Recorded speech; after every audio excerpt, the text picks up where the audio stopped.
देखिए, मैं तो इस वक्त शर्मिंदगी के आलम में हूँ कि हमारी फाइनेंस मिनिस्ट्री को हज जैसे फरीज़े से डॉलर लेके आने हैं। इससे ज़्यादा काबिल शर्म बात एक रियासत के लिए नहीं हो सकती। 70,000 आपने सीटें एलोकेट की हैं ओवरसीज़ के लिए, जिसमें से 45,000 का मसला अभी आना है, वो तो सेकंड फेज़ है। जो आपने पहले ही सरकारी स्कीम में कम तादाद रखी थी 25,000, वही गले पड़ी हुई हैं। वही उसी में से सिर्फ 4,000 हाजी आए हैं, बाकी 21,000 हाजी पड़े हैं, 5,000 भी पूरे नहीं हुए। और जो 45,000 प्राइवेट स्कीम का है वो कहाँ से आएगा? और जो सरकारी स्कीम में पाकिस्तानियों का कोटा था वो पूरा हो गया है और उसमें 6,000 और चले गए हैं जी, इजाफी हो गए। तो इसका मतलब पाकिस्तान में हाजी है, तभी तो 6,000 एक्सेस हुआ है। और यही पाकिस्तानी हाजी प्राइवेट में भी जाना चाहता है, वो भी एक्सेस होगा वहाँ पे। मगर आप सिर्फ इस काम के लिए कि आपको मईशत बेहतर करनी है, मगर क्या फ़र्ज हज जैसे फरीज़े की बुनियाद पे, यही वो बात है जिसे मैं बयान कर रहा हूँ, जिसे मैं अरबाब इख्तियार जो फाइनेंस मिनिस्ट्री हमारी है, कैबिनेट है, सारे मुसलमान हैं। हज़ार काम है पाकिस्तान के अंदर जिससे आप अपनी मईशत बेहतर कर सकते हैं। क्या आपको हज जैसा फरीज़ा एक अकेला मिला था जिसमें आपने आकर के सारे डॉलर मुल्क में लेके आने हैं? 70,000 जैसे हाजियों का कोटा आपने ख़तरे में डाल दिया है। यहाँ पाकिस्तान में एक आदमी जो 1-1 रुपया जमा करता है हज करने के लिए, और अगर मिसाल के तौर पर अभी 6 महीने हज में पड़े हैं, 6 महीने हज में पड़े हैं, अगर कल किसी के पास पैसे आते हैं तो सरकार तो मना कर चुकी है, नहीं लेगी उसे। और 20,000 सरकार के पास और 45,000 प्राइवेट के पास, इसकी तादाद देखें, ये 75,000 70,000 कोटा पड़ता है। तो ये बड़ा सदमोहरी है।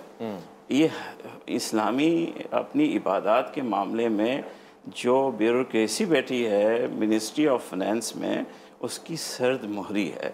हज जैसे फरीज़े और हाजी जैसे एक जो अल्लाह ताला की ज़ात में मोहब्बत में सारी ज़िंदगी एक करता है, हमें तो चाहिए उसके लिए आसानियाँ पैदा करें। इसमें कोई शक नहीं, मगर मुल्क की मईशत भी तो एक अहम फरीज़ा है ना। फरीज़ा है अपना, लेकिन देखिए ना, आखिर तो आप हर काम कर रहे हैं ना। अच्छा, मैं उस वक़्त मुतमईन हो जाता अगर आपने दुबई का ट्रिप बंद कर दिया होता, आपने बाको का ट्रिप बंद कर दिया होता, आपने थाईलैंड का ट्रिप बंद कर दिया होता। क्या बंद है? आप फिगर निकालिए, आपके सारे साल में जो दुनिया में लोग घूमने जा रहे हैं अपने बच्चों को घुमा रहे, अच्छी बात है, वहाँ तो आप कोई रोक टोक नहीं करते। हज ही के मामले में आपको रोक टोक करनी है, तो ये बाइस शर्म है। ये एक शिकवा रह गया मुफ्ती साहब का कि सिर्फ हज के मामले में ही मईशत को देखना है और बाकी ट्रैवल और टूरिज्म जो हो रहा है उसको अगर रोक देते, वहाँ कदगन लगाते, तो ये मुनासिब नहीं होता। नहीं, मेरा ख्याल है कुछ गुफ्तगू जो है ना, ये खलते मबस हो रहा है कुछ, इसमें है ना 2-3-4 चीज़ें 5 चीज़ें ना आपस में वो मिल रही हैं, कुछ इसमें चीज़ें क्लियर नहीं हैं।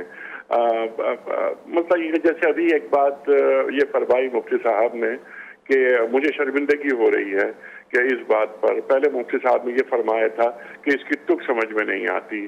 तो अब ये कि अब ये पहले ट्राई टू अंडरस्टैंड कि प्रॉब्लम है क्या।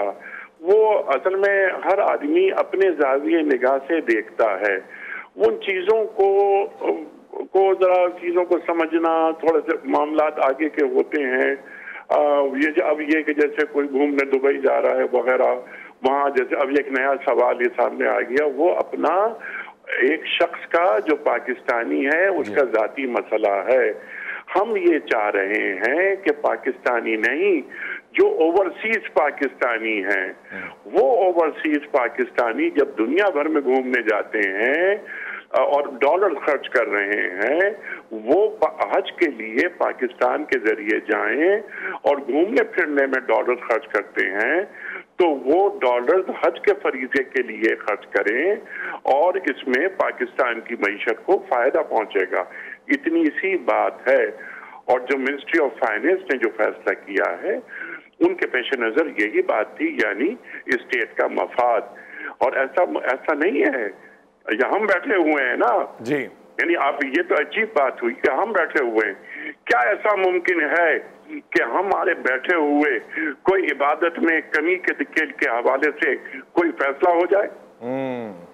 ये ऐसा नहीं हो सकता ना।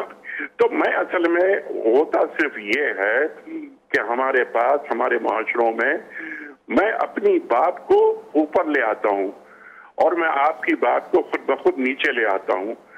पहले ट्राई टू अंडरस्टैंड कि what is happening around us.